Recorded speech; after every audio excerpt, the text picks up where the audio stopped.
Yeah, clearly visible. Okay. I think another 1 minute and then we're good to start. We can start.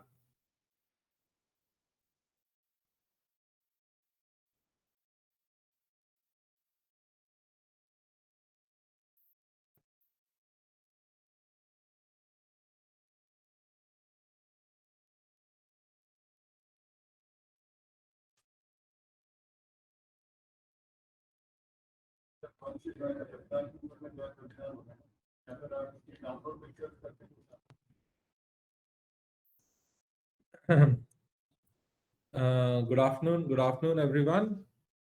Thank you for being here and being here for this webinar today on 16th. We had committed to start at 4:30 and now it's 4:30, so I'll take forward the presentation. Today, we are going to be discussing about a topic that is very necessary today for the industry, which is on the water and how we can conserve water and play our responsible role in ensuring that we are not polluting our environment. So, our topic for discussion today will be a low temperature thermal evaporator. This will be a product presentation, which will also include some case studies, some photographs of installations, and some FAQs, frequently asked questions that we keep receiving from our customers. So we've all amalgamated it together, and through this webinar, we wanted to put it all across to you so that you have a better understanding on the technology. So our tagline for this product is eliminate your steam requirement and reduce your carbon footprint. We say if it flows, we can clean it. So what are the different constituents? So it can be either high TDS industrial effluent, it can be high TDS seawater, it can be any homogeneous mixture having a high TDS content. So now we come to some principal questions. Why should we recycle wastewater? So there are four principal answer points that I would like to touch upon to answer this. Number one being water conservation and being kind to the environment. Being the fastest depleting resource, the industries need to utilize the existing resource and preserve fresh water. It is commonly said that the next world war that we might have might be because of shortage of water, shortage of clean water. We might have water available, but drinkable, usable clean water is reducing very fast, especially in some states. Second is the regulation. Industry awareness is coming about. The government or the authorities are also becoming aware. Everybody started talking about zero liquid discharge. Next is compliance. Most of the industries for themselves, they have put in their self compliance to ensure that they start becoming net positive. So this plays, I think this is the biggest driver that ensures that uh, where you yourself want to benchmark yourself to be better than what you were yesterday. The last one being increase your business revenue. In a lot of states, we keep hearing that because of shortage of water, shortage of clean water, production needs to be stopped. What so and water has today become an expensive resource. Maybe 10 years back, people did not consider the cost of water while calculating the cost of production. But today, because water is becoming scarce, especially in states like Maharashtra, in states like Tamil Nadu, there, Bangalore, there, the plants have to go on scheduled shutdown in summers because of shortage of water. So here we are coming up with a solution where we say that you can recycle your wastewater. But before we actually move on to the technology, I'll take a couple of minutes to cover the basics and build some ground. The conventional methods to treat wastewater. So the most primitive method to treat wastewater is solar evaporation. We are all aware of this. It's the cheapest method of treating wastewater, but the only limitation is it requires huge amount of land, and it's a slow process.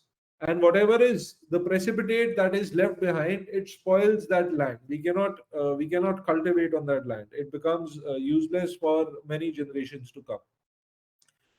The next and the engineered method is the method that came in second, which is also called as a multi-effect evaporator, MEE.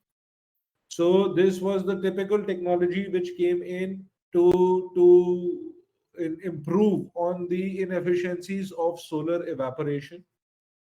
The third most popular method that came in after this was same ME concept, but now it was being done through a TVR. TVR is a thermal vapor recompressor. So instead of using a standard MEE, people started recycling this steam, recycling and using it for evaporation in a multi-stage evaporator. So this was the third concept that came about. And the fourth concept that came after this was the MEE, with the MVR. So TVR, or the thermal vapor recompressor, has its own limitations. To overcome those limitations, a mechanical vapor recompressor was deployed. Mechanical vapor recompressor ME MVR combination has a higher coefficient of performance as compared to MEE TVR. But and today, up to date, it was one of the most popular technologies that was being used. With steam becoming expensive, this technology started gaining popularity. Now today, these were the four different type of methods by which we do evaporation or distillation of wastewater, which has high TDS content, to create it into to convert it into distilled water. But all these have their own challenges. So coming to the challenges, so the four common challenges associated with these conventional methods. Challenge number one is fouling. Fouling is uh, ca- f- caused by the shear force oblique velocity of the fluid. So the second problem or the second challenge that comes is the quality of wastewater, which starts spoiling the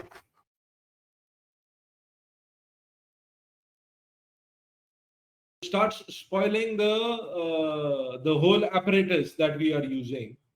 The third problem is the corrosion, wherein in the whole process there is presence of air and it starts corroding the base metal that is being used. And the fourth and the most common or the biggest pain point is called as scaling, where when the concentration of the material of the feed starts to increase, it starts creating a layer within the metal, and it reduces the performance of the equipment of the evaporators. Additionally, apart from these four challenges that we have already covered in this presentation, there are some more challenges. So the challenge that is there commonly described by consumers is we are not able to recover water fully. The other challenge that the consumers face is because they are dealing with uh, waste water which has high TDS content, high corrosive material, the overall operation and maintenance cost increase drastically. And the third challenge being that the footprint of this installation is much bigger, is very big. So don't worry. Probably by the end of the presentation today, you'll have some good responses from our side as to how you can tackle or move on with these challenges. So, what we claim or what we say or what we promise is we can help you recover more clean water less than 200 TDS from wastewater than even before. The the highlights of the technology of the low temperature thermal evaporator, or as we call it as LTTE, is it has one of the lowest operational cost of anywhere between INR 0.12 to 2.20 per liter of feed. This is 12 paise to 20 paise per liter of feed. It has amongst the lowest energy consumptions. It has amongst the lowest maintenance and manpower cost. You just need one person per shift to operate the machine. The machine has been designed in such a way that it is fully automated, driven through a proprietary algorithm, and only one person is required to monitor the whole performance of the machine, as compared to a MEE where on an average typically three people are required in one installation minimum. In bigger plants, the number of people can further increase. There is no cooling or condensing utility required. Further, I will explain you in my slides why I make this claim. There is no requirement of additional steam. There is no requirement of boiler. And it has one of the smallest footprints once you compare it to other similar technologies. And what we claim here is you can extract up to 95% of the water from hazardous effluents to achieve near zero liquid discharge. Conserve water, conserve life. So up to 95% recovery of your wastewater is possible only by low temperature thermal evaporation. So, what is the technology, or how do we treat water? How does this technology work? I am sure most of you must already be aware of this, but this is the most simple form of treating high TDS water is you evaporate the water. Once you evaporate the water, it is also commonly known as distillation. And it's the most effective method to clean high TDS water. So distillation relies on evaporation to purify water. Contaminated water is heated to form steam, organic compounds, and large non-volatile organic molecules do not evaporate with water and are left behind. And the steam then cools and condenses on the other side to form purified water. So any discharge stream of water that is coming will have three major components. One will be the TDS, one will be the COD, and the other one will be the BOD. This particular application, when we talk about, is majorly very effective in treatment of TDS.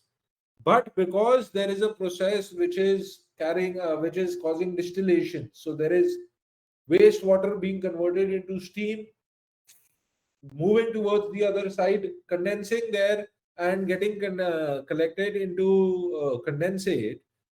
Some amount of large non-volatile organic molecules also reduce in the condensate.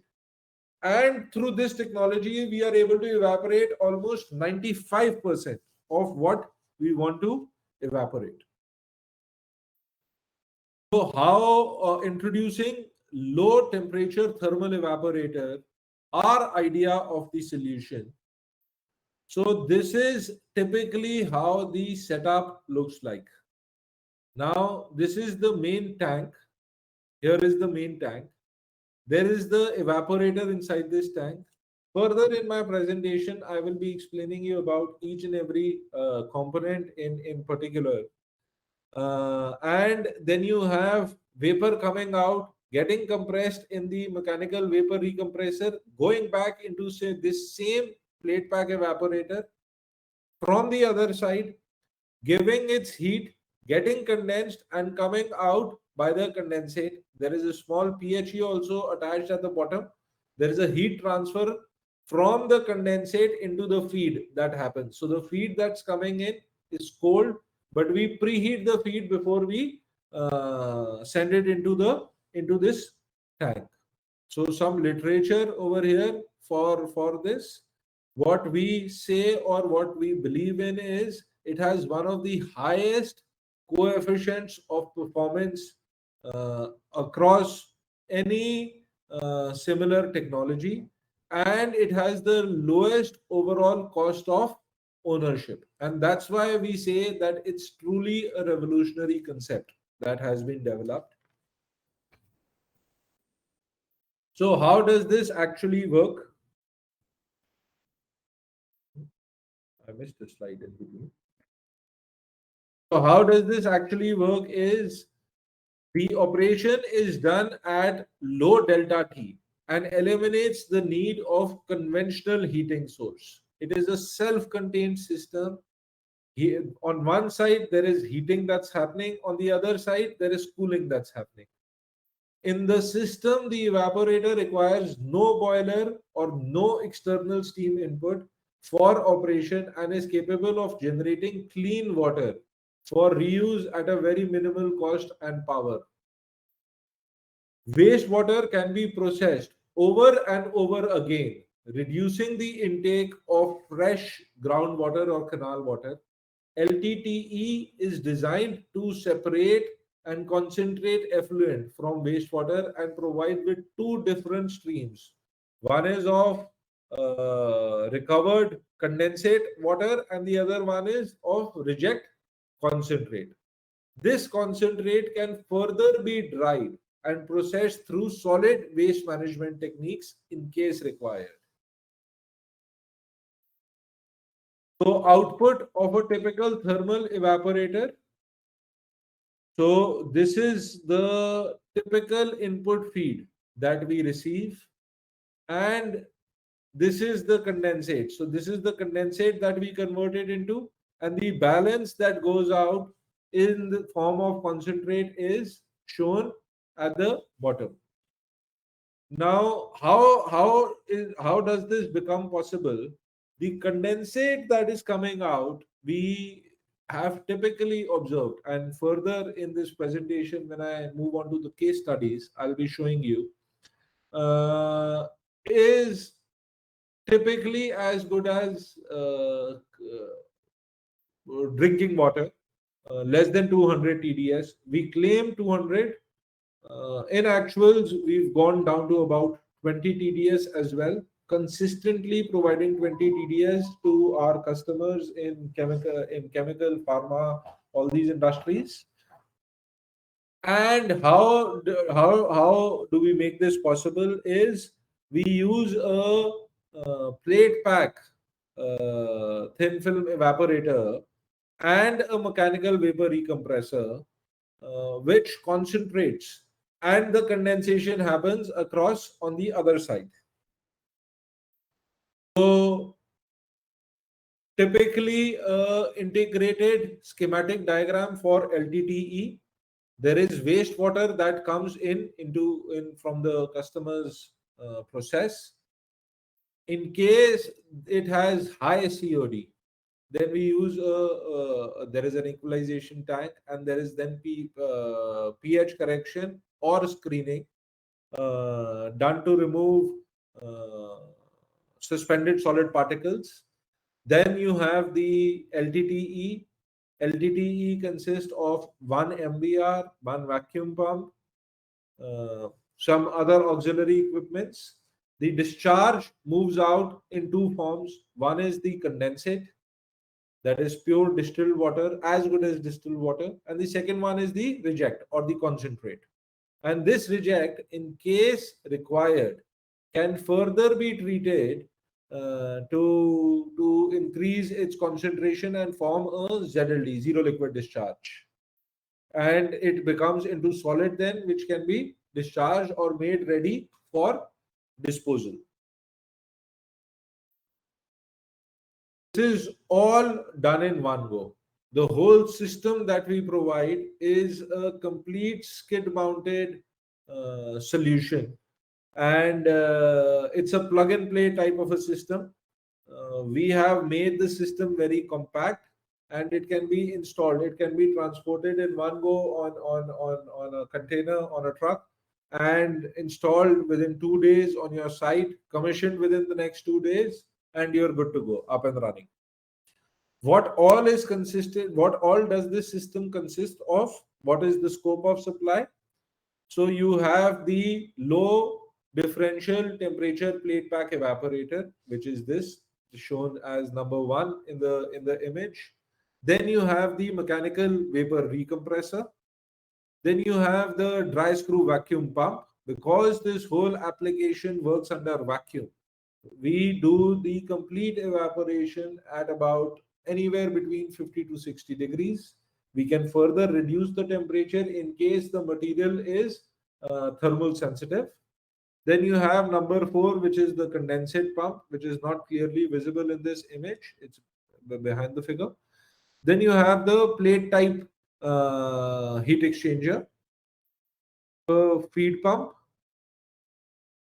the heat pump, recirculating pump, and the electrical panel, which has a PLC controlled logic and a HMI, which is pre-programmed, and the SCADA interface. So this is the typical scope of supply that we have for this skid mounted unit.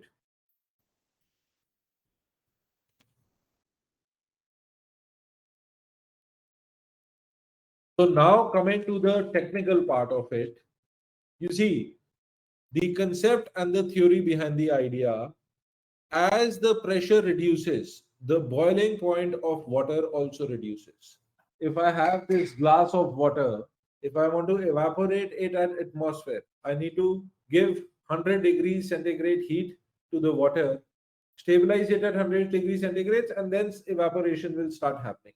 But if I close this and start creating vacuum on top of it, I will be able to reduce the boiling point of the water. So what typically we have done here is we have designed the whole plate pack, the whole system. We've designed it under vacuum. Now the whole system operates at a operating pressure of about 200 millibar. Around 200 millibar, the evaporation of water starts happening at about 60 degrees. The mechanical vapor recompressor that we have over here has the capability to compress it and take it up to about 70 to 73 degrees. So it can it can discharge somewhere in between this range. And that is the delta that is used to evaporate another mass of water from the other side. The operating principle coming to, so this was the principle, the basic principle of evaporation. Now coming to MVR or MVC.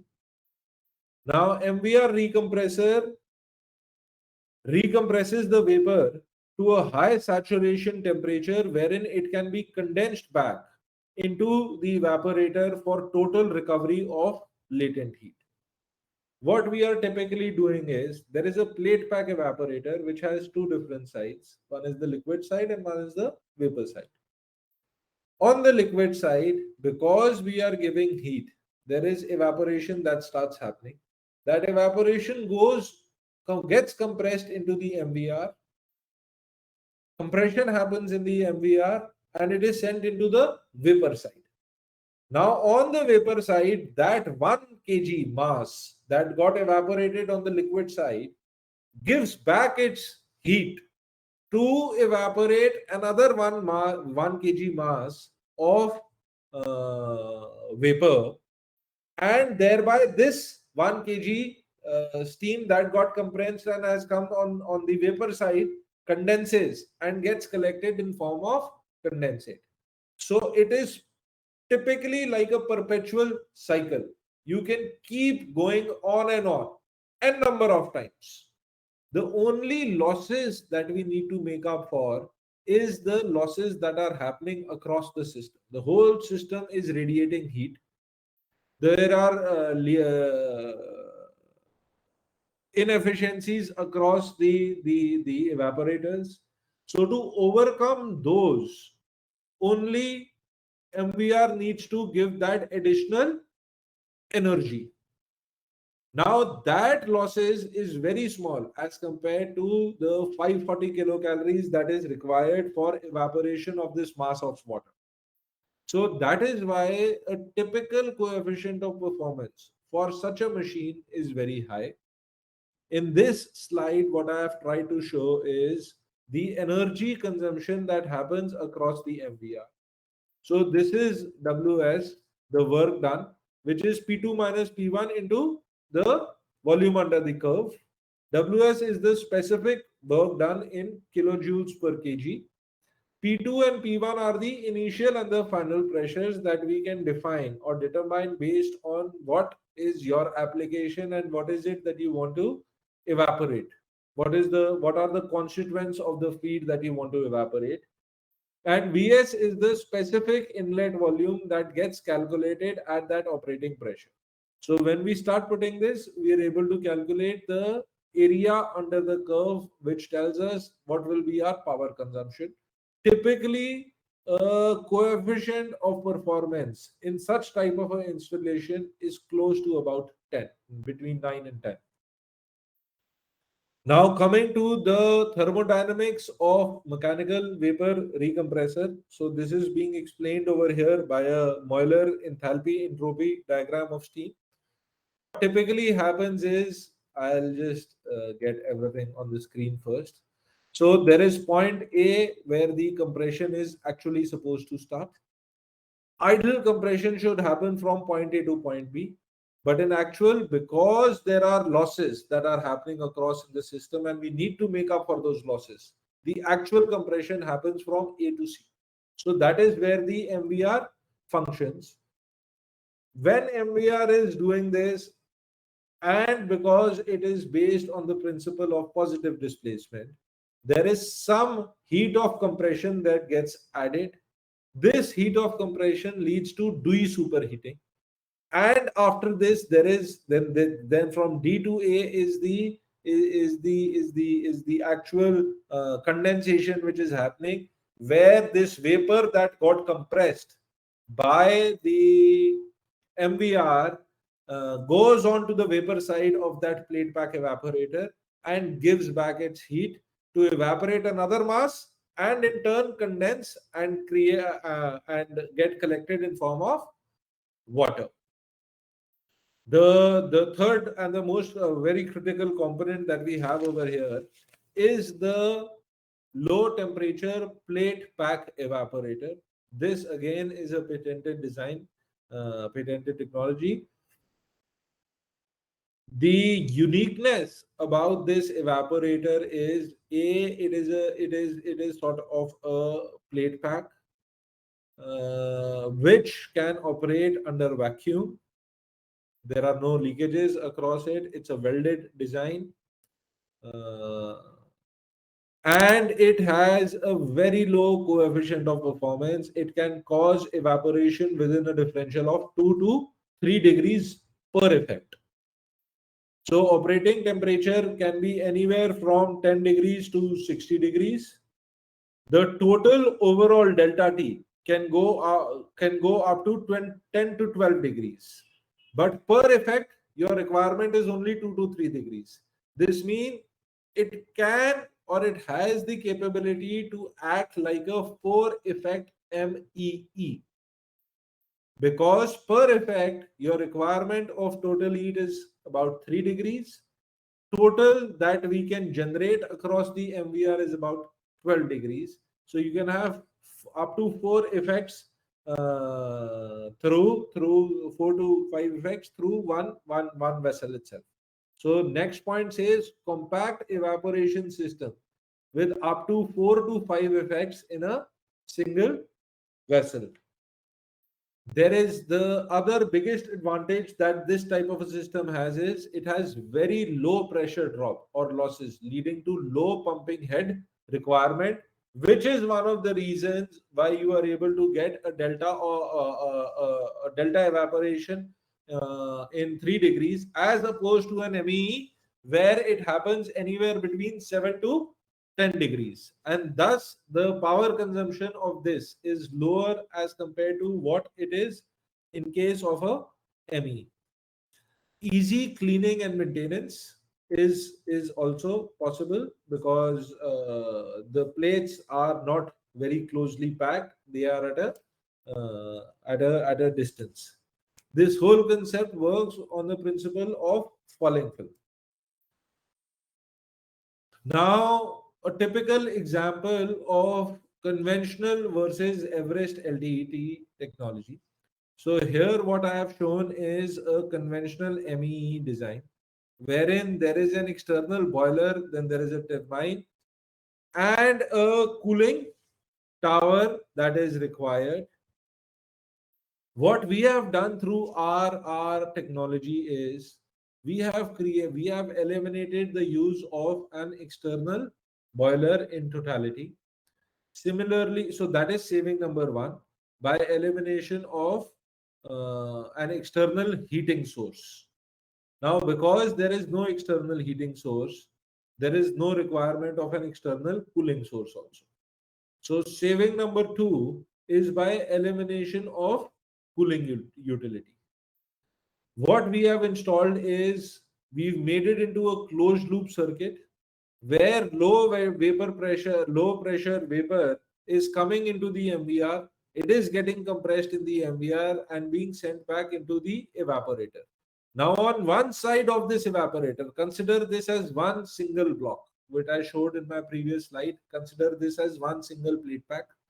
If you presume this as one single plate pack, what we are typically doing is one side we were doing heating. So that heating is happening from here. The other side we were doing cooling. So on the plate pack, one side which is the feed side is where the evaporation happens. And on the other side where the compressed vapor is coming in, it gives away its heat and starts converting into condensate. So 1 kg vapor coming in gives 540 kilocalories to evaporate another 1 kg of feed, and in return condenses back. That liquid, that condensate, comes out in form of condensate, passes through a PHE, and that PHE in turn preheats the next kg or the next mass of feed that is coming into the system. The losses across this whole system are overcome by the MVR, the additional power, electric power that we are providing into the MVR. Now, typically, how do you save or what do you save is savings for 1 ton per hour of evaporation plant, which is running continuously across, presuming cost of steam to be 1.25 rupees per kg, you can save almost 80 lakh rupees per year as you compare it to a conventional ME design. Now, some people ask me that, sir, why do we do it under vacuum? So some of the reasons that are here, in conventional technologies which are operating at atmosphere, there is presence of air, nitrogen, carbon dioxide, oxygen. We call all of these as NCG, which stands for non-condensable gases. So non-condensable in the system will result in high head pressure, condensing temperature, and occasionally high side pressure fluctuations as well as decreased cooling capacity and efficiency due to higher compression ratio. It has five challenges which we've stated as below. Number one, very low heat transfer coefficient resulting in poor performance of plate pack evaporator. So if I am running this same system under atmosphere as opposed to vacuum, my coefficient of heat transfer across the plate pack will reduce drastically because of presence of non-condensable gases, which will also result in higher operating cost. It will affect my downstream evaporation rate. I will be able to get lesser evaporation as compared for the same surface area as compared to when I am operating it in vacuum. Number four is uneven evaporation resulting in inconsistency in condensate. And number five, so basically my condensate will not be regular. I'll not be getting, say, if the plant is designed for 1000 kgs per hour, I will not be getting 1000 kgs per hour continuously out of the system. Next is increased maintenance due to scaling. Because of presence of air, NCGs, there is a possibility that oxidation might happen, and you can have increased scaling. This is another example of how it affects the performance. So we've given you almost six different points over here as to how it affects the performance of the system. uh, Heat transfer. How does it affect the heat transfer across the system? So a very important line which it says here is, out of all these obstacles, the stagnant film of air oblique any gas on the steam poses the biggest obstacle due to its low conductivity of heat. Thermal conductivity of heat here we mentioned, and that is one big reason which spoils the whole heat transfer. So Everest Vacuum LTT addresses all these challenges. Therefore, the extraction system for NCG withdrawal must be an efficient, robust design to ensure optimum performance of the evaporator. And that's why we have deployed a dry screw vacuum pump in this particular LTTE, as it is amongst the most efficient in terms of volumetric efficiency as well as vacuum, and has amongst the least cost of maintenance when running in an environment like this. So challenges that we've solved, the five unique challenges that our LTT addresses is higher heat transfer coefficient resulting in optimal performance, lower operating cost, better downstream production, even evaporation resulting in desired output concentrate, and decreased maintenance due to lower scaling. Now coming to the concept. So what we initially covered during the course of this presentation, the various different type of technologies that we started with, starting the first one being solar evaporation. So solar evaporation is the easiest technology. This technology keeps people alive, and the SEC technology is absolutely free because it's based on sun. It only requires sufficient time and land, as we covered earlier. The next one that came in was the conventional ME technology. This technology is used, was or is still used by big industries who can afford to run it. And typically, the operational cost of this technology is about 2 to 3 rupees per liter treated. Considering steam cost, fuel cost is continuously increasing and increasing very rapidly. So this is the next technology, which is MEE with PVR.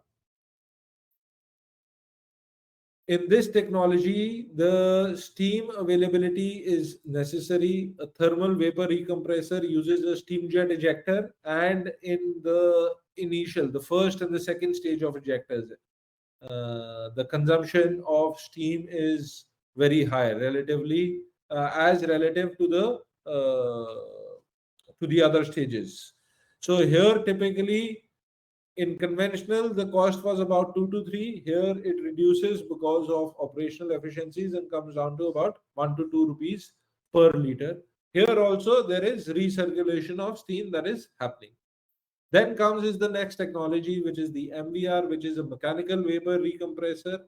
Everything remaining same, but it's just that we are recirculating that whole steam into the system, which typically cost about zero point 0.6 to zero point 0.7 rupees per liter of treatment. Now is the why we call it as the revolution is because the cost of operation of such a plant, if you compare it to the various technologies, comes to about 0.12 to zero point 0.2 rupees per liter of per liter of feed input, and thus we say that it is the current leading evaporation technology. So again, in another way, we are showing this whole concept of how the graph or how the curves go and what are the various costs. These are some of the photographs of various site installations where we say the technology is in action. So some of the installations and how the outlook or how the systems look like. Now coming to one interesting part is on the case studies. So typical case study, I'll be taking about 3 case studies right now. The first one being a landfill. So the customer was using the problem was leachate. That is the bottom that is collected at any dump site had high heavy metal contents, and they were not allowed to they let them pass into the soil below. They were told that they are supposed to collect it and they're supposed to treat it. So the raw effluent that we were fed had these characteristics. The end result of this was the recovered reusable water, which is the condensate. So from 24,500 ppm, we brought it down to about 40 ppm. Of course, their COD was high and they had installed a pre-stripper on that, because of which the COD content was also reduced, and further the BOD was also brought within limit. And the resultant, the reject concentrate that was coming out was almost semi-solid, of 2 lakh parts per million. The average power consumption for this whole process was about 15 kilowatt hour per meter cube of treated feed. The next case study that I am showing here is from sugar, is an example from a sugar industry, sugar distillery. Spent wash was there. We were doing concentration. So the raw feed that was available was 71,120 ppm. COD was 96,000 ppm and BOD was 34,927 ppm. It had sodium and potassium as traces in terms of TDS. What we were able to deliver the customer was recovered reusable water, which is the condensate, which is TDS 35 ppm. COD was 200 ppm, and BOD in this particular case was 70 ppm. Apart from this, the reject concentrate that we were supplying back or delivering to the customer had a TDS of almost 4 lakh ppm. So 4 lakh ppm is very dense material. The customer was able to recover more than 90 to 93% of the feed that he was supplying in terms of fresh in terms of condensate. And here also, on an average, the power consumption used to vary between 15 to 18 kilowatt hour per meter cube of treated material. Another case study that I want to show you is of a dyeing industry. Now, this technology is also becoming very popular there. The typical TDS that the customer gets here is about 5,300, 5,500 ppm. The output that the customer is getting is condensate, which has a TDS of only 14 ppm, and the reject that he's getting is having a is having a TDS of about 3,20,000 ppm. The customer here in this particular case was getting almost 98% recovery in form of condensate, and he was reusing, and it was consistent, less than 20 ppm. The raw water that he used to collect from outside was also about 25, 200, 250, and depending upon different sources from where that water was coming. So he always had a problem of shine and other things, and never used to get consistency. But when he started reusing this water back, he is he was very clear of the consistency in the condensate or in the stream that he'll be getting, and that helped him greatly in ensuring that he'll be able to maintain consistent end product quality. Here the power consumption was lower because the initial feed was not very concentrate. It was only 5,300 ppm. So here the power consumption was about 11 to 12 kilowatt per hour or per meter cube of treatment. Now, what we've done is an interesting part of the presentation, and a couple of maybe seven, six, a couple of more slides left now.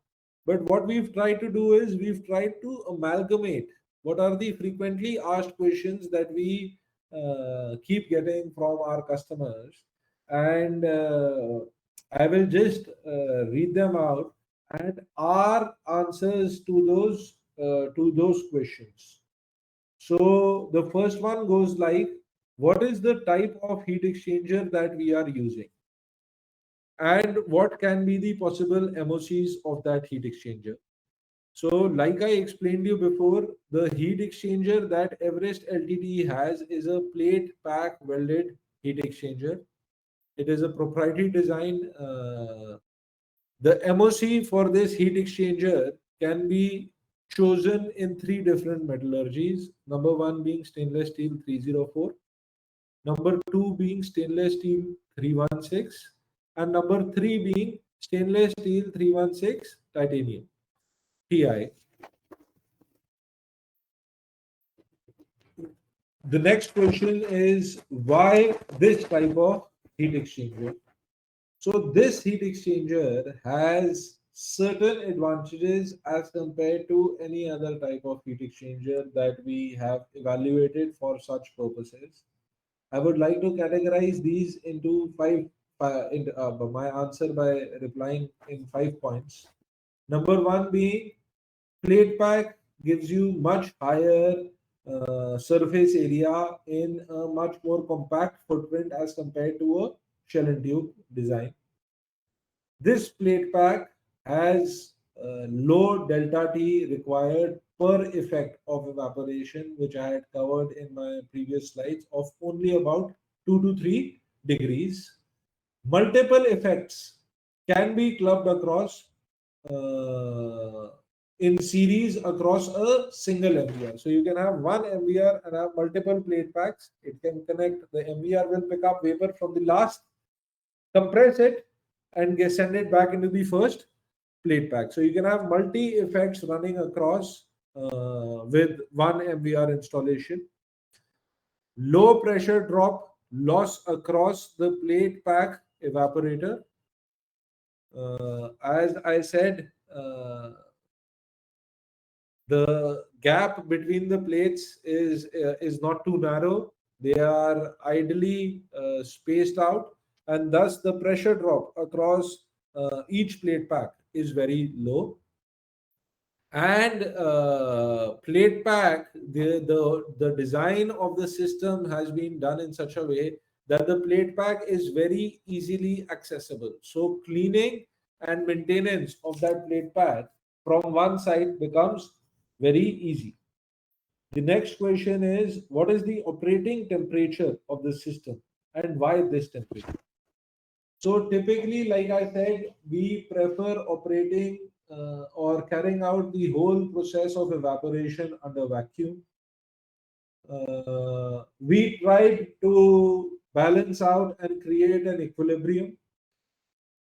We keep going into deeper vacuum, our volumetric pumping rate keeps increasing. So we have to draw a balance between our operating pressure and the pumping speed. Typically, the system today is operating at about 60 degrees, which is about 200 millibars is the input. We can go up to about 350 millibar discharge or 72 degrees discharge. That's a delta of 12 degrees. 3 degrees per effect, you can take up to 4 effects very easily across this whole system.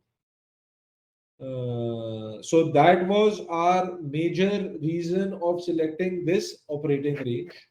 Additionally, the benefit is of reduced scaling because the system is operating at lower overall temperature and reduced corrosion is the in the evaporation is happening or happens under vacuum.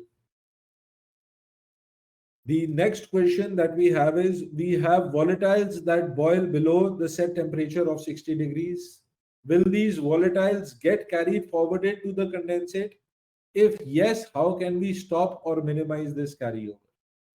So our response, Everest response to this question is, volatile, if we have vapor pressure lower or equivalent to water, at that corresponding pressure will evaporate and pass on along with the feed and be present in the condensate also.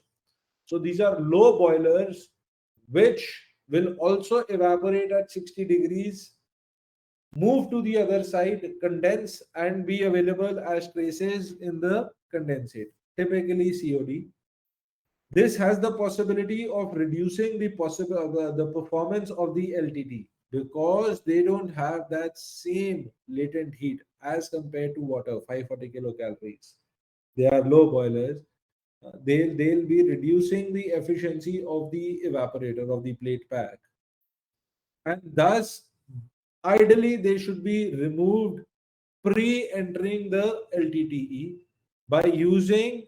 So how do we recommend it is use a pre-stripper or a fractional distillation to be done to remove these volatiles from the feed so as to ensure maximum efficiency of LTT. LTT works on the principle of evaporation, and to reduce TDS in the condensate is the main purpose and the objective. COD concentration is possible, but at the cost of reduced efficiency and possibility of COD coming into the condensate. So, like I said, water has three constituents: COD, BOD, TDS, which typically need to be, of course, there are many more, but in principle, these three. When you're talking about evaporation or distillation, you're mainly targeting TDS. So you definitely there will be an improvement in COD, there will be an improvement in BOD. You'll not have the same as you had in feed, the COD or the BOD.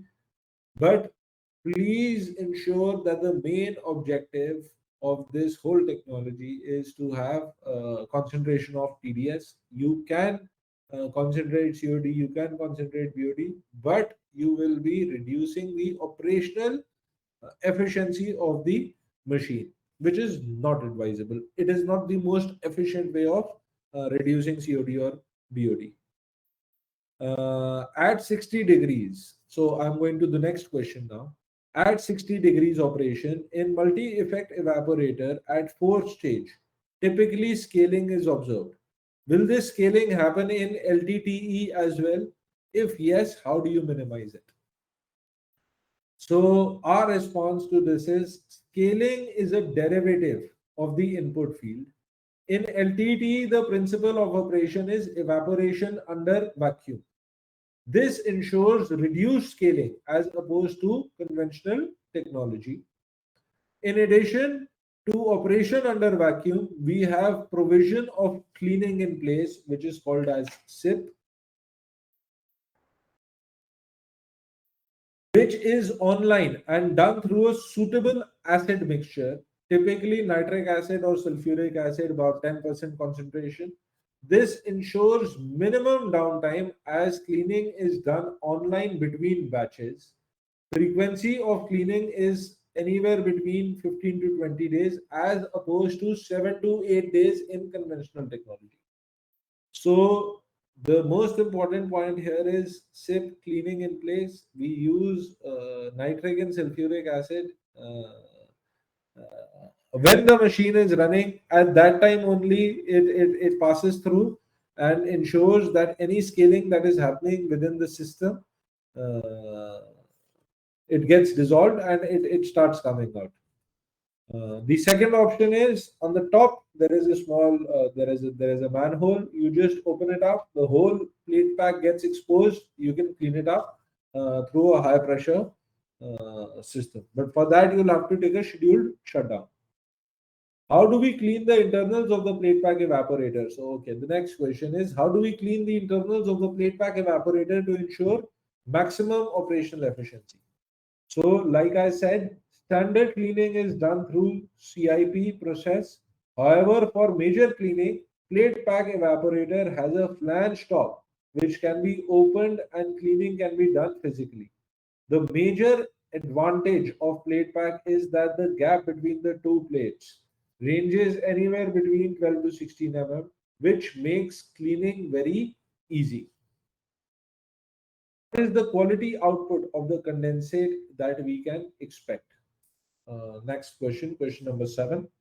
So less than 200 ppm is what we state. However, in most cases, we have observed that going up to 20 ppm as well is also very easily achievable. One more point that I would like to clarify here is turbidity of around 1 NTU can be expected at the output. Question number 8, what will be the recovery rate? So, like I stated previously in my presentation, recovery rate depends on the level of concentration being done. The final TDS of concentrate that we remove should have fluidity and specific gravity of about 1.5. In most cases, if this is the scenario, recovery can be expected to be around 95%. Question number 9, what will be the permissible pH of the input field to LTTE? So here my response is ideally the feed should be of 7.2 pH. However, up to 6 pH is also acceptable. The feed can be given in. The only thing that you'll have to keep in mind is uh, that as you keep reducing pH, the level of corrosion keeps increasing. But because we are operating under vacuum and we don't have air or any other gases, rate of corrosion in this particular case reduces. That said, target should be to neutralize feed to 7 pH before sending it into LTTE. Lower pH field will only increase the rate of stress corrosion. Question 10. What should be the permissible quantity of total suspended solids? So TSS, as we call it, should be as low as possible for mainly three reasons. Number one, TSS states accumulating between the TSS starts accumulating between the plates of PPE and reduces the evaporative efficiency of PPE. Number one. Number two, TSS in most cases starts acting as a heat absorbent. This means that they will absorb the heat from the system and this will result in wasted heat. This reduces the operational efficiency of the evaporator, ultimately resulting in reduced rate of evaporation of fresh feed from the process site. Number 3 point, TSS has the tendency to form a scaled layer on the plate surface, decreasing the thermal conductivity across the plate, reducing the coefficient of heat transfer. So yes, like I said, amount of TSS that is coming in should be reduced, and that's why if you saw the schematic that I showed you earlier, we had put in a screening, some sort of filtration to reduce the TSS. Next question, question 11. What should be the permissible quantity of COD and BOD? So, like I said, chemical oxygen demand or COD and biological oxygen demand or BOD are two factors that can be treated very effectively by evaporation, and evaporation is the core working principle of cannot be treated very effectively, and evaporation is the core working principle of LTTE. Evaporation and thereafter condensation is the most efficient way of controlling TDS. Thus, it is recommended that COD and BOD be treated in feed to maximum possible extent before sending the feed to LTTE. COD can be treated efficiently by installing a stream stripper, degasifier upstream to the LTTE. BOD can be treated efficiently by a biological process. However, if traces of COD, say up to 2000 and BOD about 500, will go into the LTTE feed, no major impact will happen on the performance of LTTE. This may pass during evaporation and can be observed across in the condensate as well. Next question, question 12. What will be the range of inlet concentration TDS to LTTE, and what will be the output concentration TDS of concentrate? So I have answered this question in three different case scenarios. This is not a simple answer as it depends on various factors. It becomes very important to study the constituents of feed. However, I will answer this question by giving three case scenarios of different applications. In case of RO reject, the input feed can be up to 50,000 ppm, which is almost 5%, and the output condensate can be expected to be less than 200 ppm. So the condensate that is coming out will be less than 200 ppm, and concentration can go up to 3,50,000 ppm or 4 lakh ppm, which is 35 to 40%, with a recovery of about 90%. Case 1, RO reject. Case 2, in case of process direct feed, input feed parameter can be up to 1 lakh ppm, that is 10%, and output condensate can be expected to be same 200 ppm, and concentrate in this particular case can go as high as 5 lakh ppm or 50%, with a recovery of up to 95%. Case 3, in case of sugar syrup, sugarcane juice, input concentration of 12 bricks, that is approximately 1,10,000 ppm, can be concentrated to 60 bricks, which is almost 6 lakh ppm, and condensate shall be less than 200 ppm with a recovery of more than 98%. So, like I said, it's not a simple answer, but since I wanted to give this clarity, so I took three different examples from 3 different case studies and told you what will be the input, what will be the condensate out, and what will be the concentrate out. Next question: is there a chance of vapor condensation within the MVR? How do we avoid that? So my response to this is MVR is taking in evaporated vapors which are saturated. MVR during compression of these vapors generates additional heat of compression, which further enhances the temperature of vapors, adding sensible heat to it. There is a possibility of vapor condensation at the discharge of the MVR if the discharge pipeline is not suitably insulated and loses heat to the atmosphere.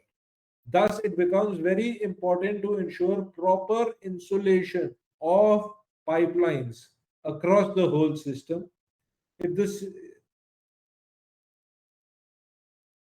if this is not if this does not happen, then of course there will be loss, and there will be loss of heat, which will result in condensation happening within the process, within the whole circuit, which is something that is not advisable. What is the MOC of MVR and what is the MOC for the vacuum pump? So I have already given you the MOC for plate pack. The MVR is the MOC for MVR is alloy steel and electroless nickel plated, and that's for the rotors. And the casing is FG 260, and that is also electroless nickel plated.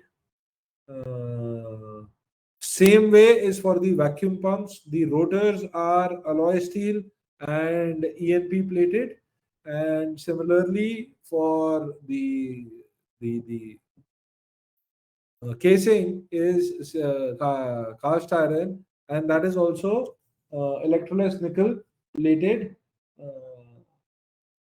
having good level of corrosion resistance.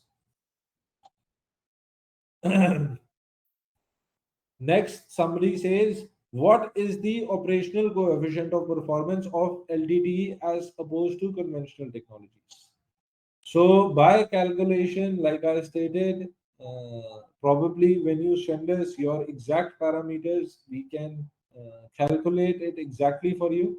But on an average, COP in this technology varies anywhere between 9 to 10, which in other conventional systems varies anywhere between 3 to 6. Is this true ZLD? So to this, my response is no. The definition of ZLD, as it states, is zero liquid discharge. We can only concentrate up to 95% of input feed to recover 95% of the condensate, and there is still 5% of concentrate. It is not 100% solids. It's a combination, or it's semi-solid, and thus it needs to go into an ATFD or a pedal dryer or a filter press. Multiple different people use different solutions depending upon what process, what application it is, and then in case that is the requirement, then they convert it into. In most cases, more than less, we've seen that that is not the requirement. Is it a batch or a continuous process? You can run it both ways. You can have it as batch as well, or you can have it as continuous as well. How do we know when to drain the concentrate? So, of course, there's a standard operating procedure that comes along with this. I think this is a more advanced question. I would like to. There is a standard procedure, standard SOP that comes along with the machine, which tells you all these points. Chloride and its role in concentration. So chloride has a tendency. So this is one critical point which needs better understanding. You see, chlorides have tendency to form crystals, and these will start scaling in the evaporator. This scaling will decrease the heat transfer rate and will have an impact on concentration. Since we are operating under low temperature and in vacuum, the effect will be minimal as compared to other conventional technologies. However, still, these it's important if we are able to reduce the impact of these chlorides. And LTTE, I would say, in such a scenario, is amongst one of the best suited machines that is today available in the market to happen to cater to such a concentration.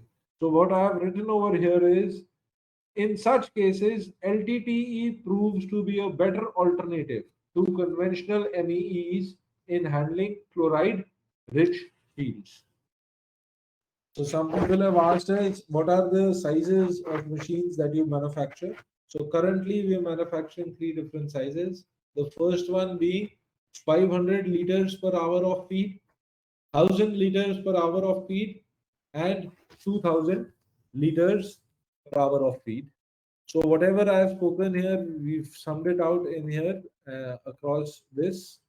Now coming to the next part of our presentation, almost towards the end, a couple of slides, and then we are good to go. We'll take live question and answers. Then, in case somebody has any questions, you can please put them up in the Q&A box. Now, to sum it all up, the major takeaways of LTTE technologies are as follows. Number one, no continuous external heat energy input is required. Concentration can start from as low as 10 degrees onwards, and the temperature at this point, the low delta T, will be the effect of it is because of the high vacuum and the low delta temperature. It's a energy efficient system, helping you save substantially in energy cost. High concentration purity is achievable in a single vessel in a compact footprint. Total recovery and reuse of solvents is possible. Least effect on environment, and reduced overall operations and maintenance cost. So this is like a sum up of whatever we've told you. The main success factors which ensure that LTTE will be successful are, it's a one-stop solution, saving a lot of resources. Compliance, which a lot of people look at is as a cost, is here being converted into revenue, because they're giving you up to 95% water that you can reuse, which is consistent, has low TDS in the concentrate. Water treatment operational cost. So the operating cost of the machine lies anywhere between 12 to 20 paisa in INR. It has low footprint, minimize sludge handling. Instead of handling so much, you only have to handle so little. That's the concentrate that's coming out. Fulfills all the major compliances. The maintenance is very low, and the whole system can be automated and can be brought on a cloud. So, what are the different industries where this can be used? One is pharma, RO reject, feed concentrate, in process. There can be multiple applications anywhere where concentration needs to happen in pharma. This technology can work. Similarly, in chemical plants, in aromatic plants, in food, textile, leather, treating discharge water, electroplating plants, hotels, housing societies are some of the examples which are there where this whole technology works very well. So as we come towards an end, I would like to end with this presentation with a quote: "A problem is only as big as you make it." So, friends, my only submission here is that it's a new technology, it's a revolutionary technology, and it is a technology which is solving problems for many people in many ways. With this, I come to an end to my presentation. I thank you for your time. And these are our contact details. You can get in touch with us. You can reach our website, or you can email to us or call us. And we have a special offer right now for all people who are there in this presentation. This is the link, tinyurl.com/Everest Vacuum dash TSG. Uh, so we have some limited seats that we have opened up for a free 30-minute session. It's a free consultation session which we are providing by our LTT experts to all the people who are available during this presentation. It's not necessary. It's a no strings attached offer, wherein one of our experts will understand your process and advise you what would be the best method for you to move forward for uh, treating used or wastewater. So with this, I come to an end. Nishant.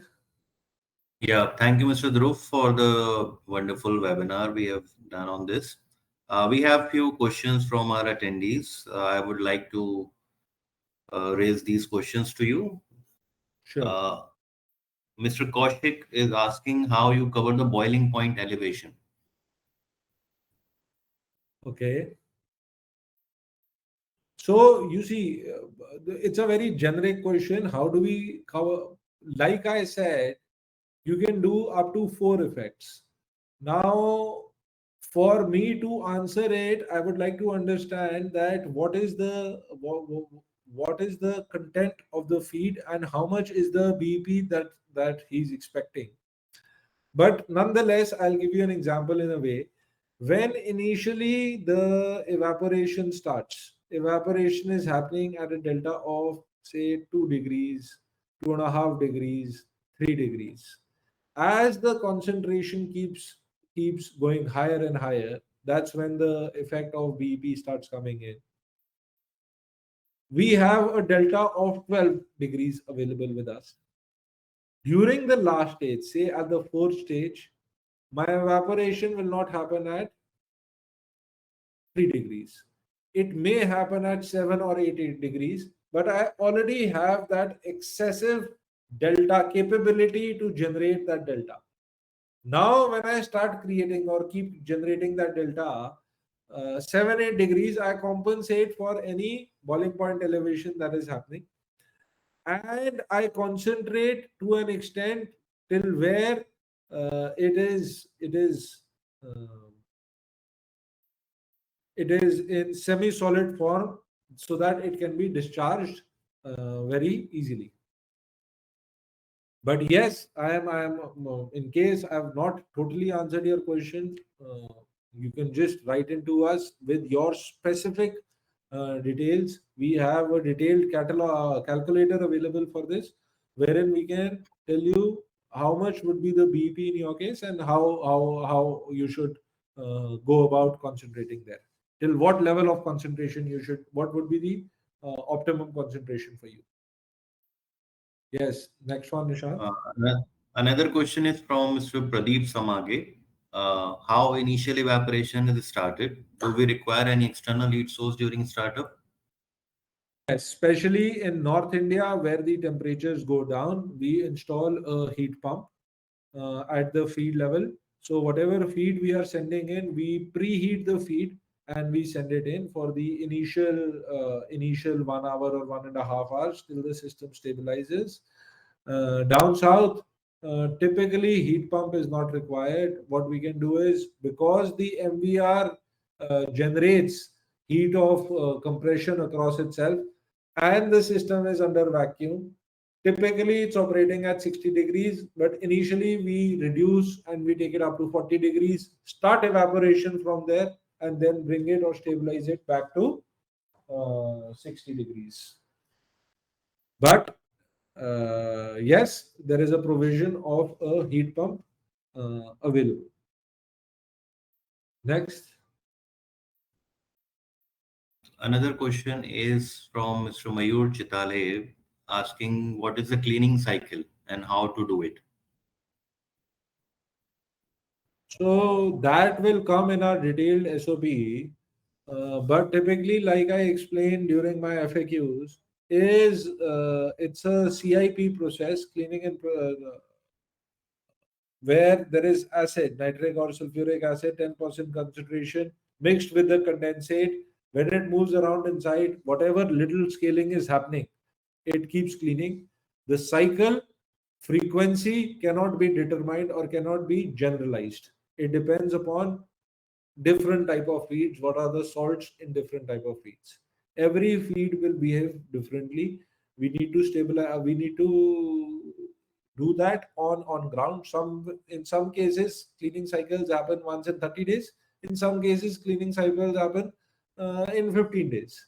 So depending upon what is the level of concentration, what is the type of salt, uh, the frequency of the cleaning cycle is decided. But in principle, it's supposed to be an online cleaning cycle. 3 to 4 hours every 15 days, there'll be acid that'll be circulated inside to clean out all the scaling that's happened. Yeah. Another question is from Mr. Amit checking about the restriction in feed effluent in terms of solid or powder particles. Sorry, in terms of. Restriction in feed effluent in terms of solid or powder particles. So, like I said, TSS needs to be controlled at the initial stage. There is a filtration device that gets installed to reduce uh, total suspended solids.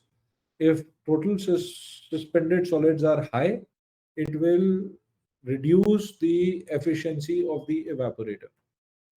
They will start acting as consumers of heat. This whole system is typically a heat surplus system because it has such high coefficient of performance. When it gets installed after a particular time, we need to dissipate the additional heat that's being generated within the system. Otherwise, it will continuously keep increasing the temperature. Uh, this being said, does not mean that we take that instance for granted and we run it inefficiently. So what becomes important is that we need to ensure all these inefficiencies like TSS and everything else. Uh, we tackle it before we send the feed into the LTT. One principal point that we need to keep in mind clear is LTT is principally for concentration of TDS. Most efficient in concentration of TDS. Everything else, there are different methods which are way more efficient as compared to what LTT can do. Yeah. Next. Next question is from Mr. Jay Upadhyay, looking out for an answer why aluminum is not used instead of SS304 in the PPE, plate pack exchanger, as aluminum has high heat transfer coefficient. Metallurgy, when it depends on the type of feeds that are coming in.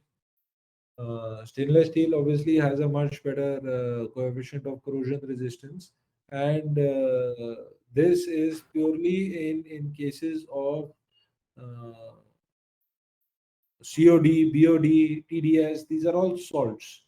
Uh, Aluminium will not be able to sustain such corrosive atmospheres. It'll lead to pitting within the aluminium, and that's thus. Although I agree that aluminium has a better coefficient of heat transfer, but stainless steel is the ideal metallurgy, or stainless SS304, 316, or 316 Ti are the three metallurgies that are most popular when it comes to treatment in corrosive applications. Next. Next question is from Mr. Mayur Chitale itself. Can LTT operate in one touch automation?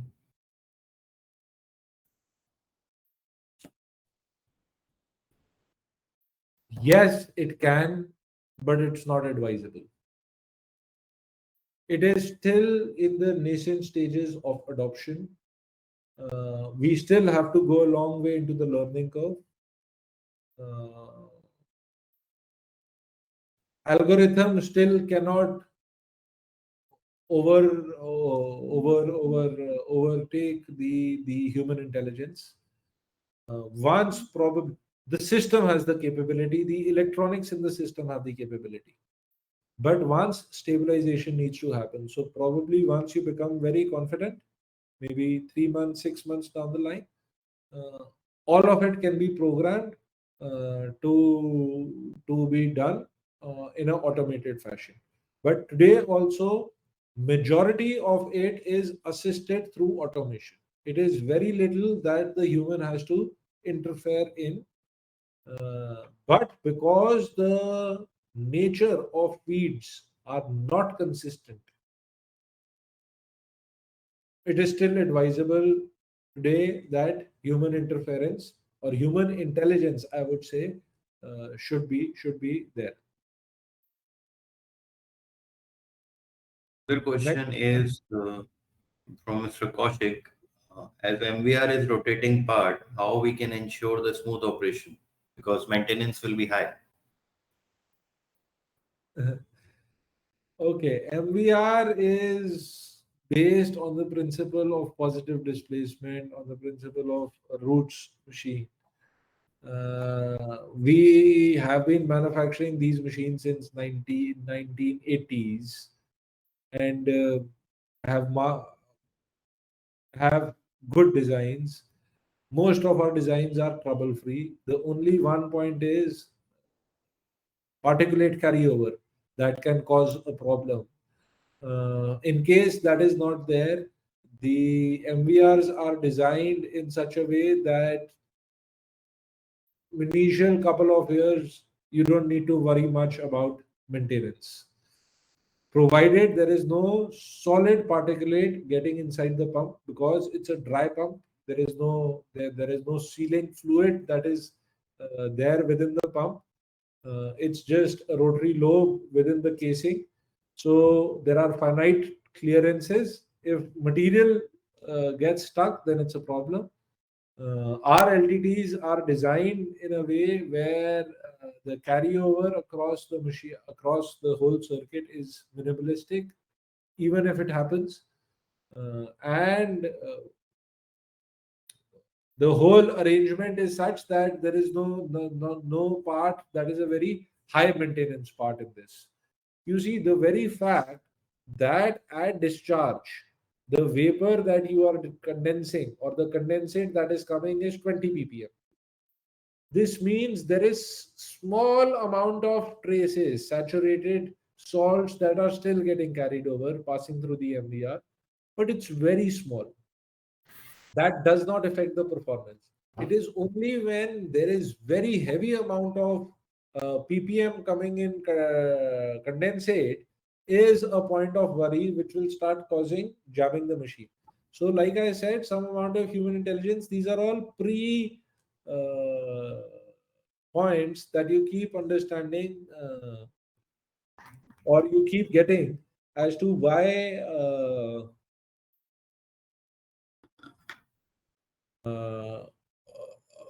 an MVR will fail. The amount of ppm or condensate will keep increasing. Anji, how many more? Another question is from Mr.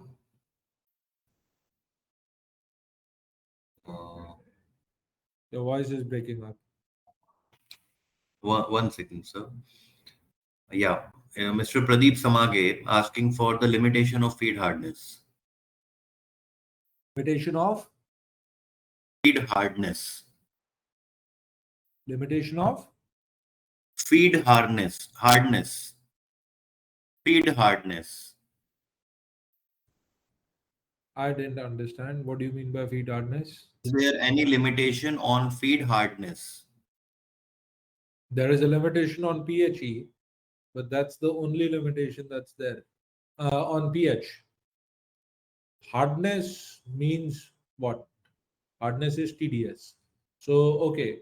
I am presuming his question is that what is the maximum amount of TDS that we can send into the system?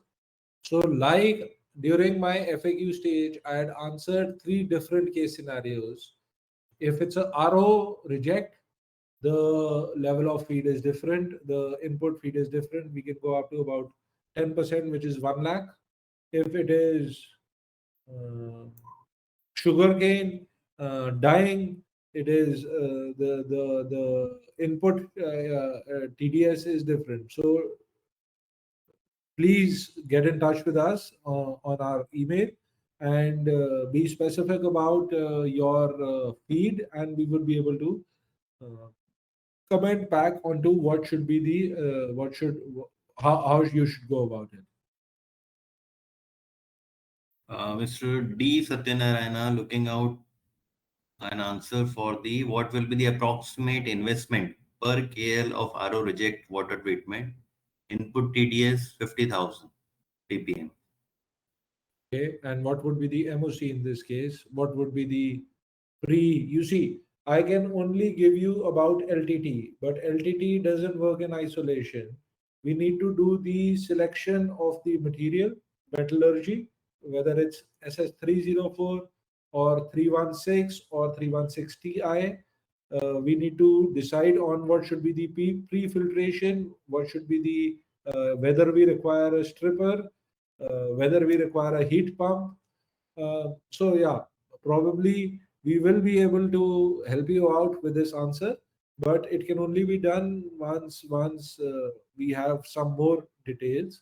So again, to you, please drop an email to us. Um and definitely we'll be able to come back to you with a competitive commercial quotation on this. Another question is from Mr. Kaushik. How operational cost is reduced using MVR in the system?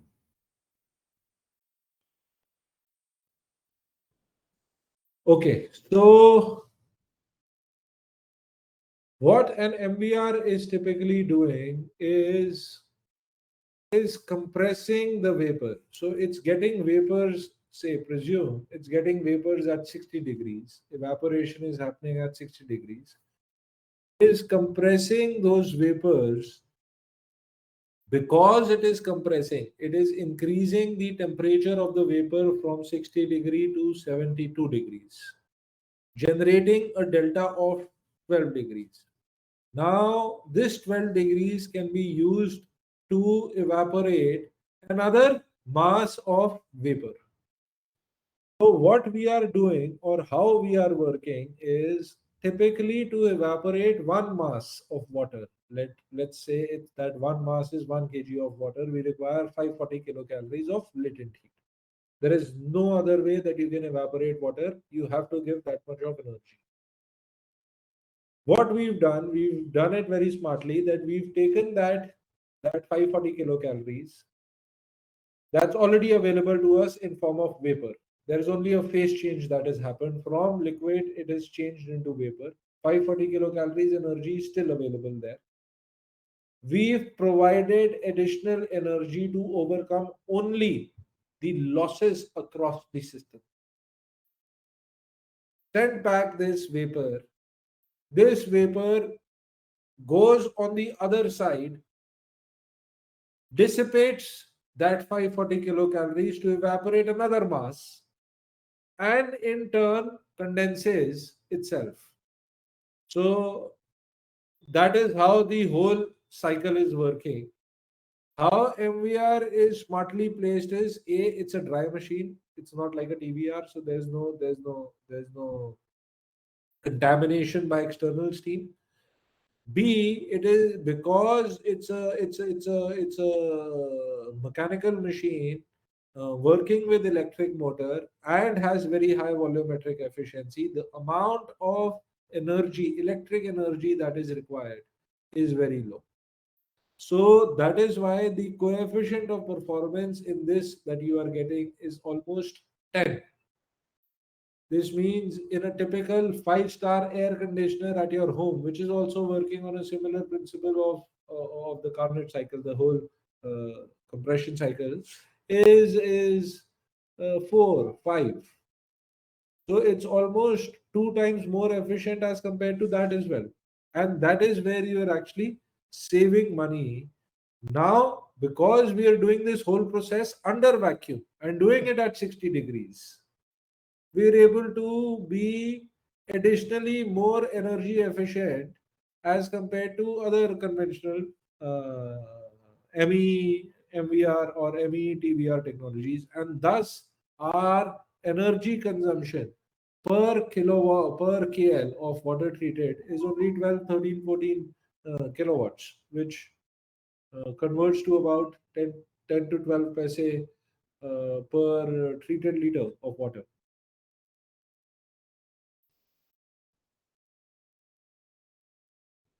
That's all we have for today, Mr. Dhruv. And we Long once session. again would like to thank all the audience in this webinar who has joined in and understood the technology. And thank you very much for sharing the details in depth. Gentlemen and ladies, if anyone is interested, as Mr. Dhruv indicated, you can book a free session with us on the provided link, or you can reach us directly through telephone or emails as indicated. One of our representative will be getting in touch with you for the solution at your plants. Thank you. Thank you, Thank everyone. you. Thank you, Shant. Okay, bye bye. Thank you.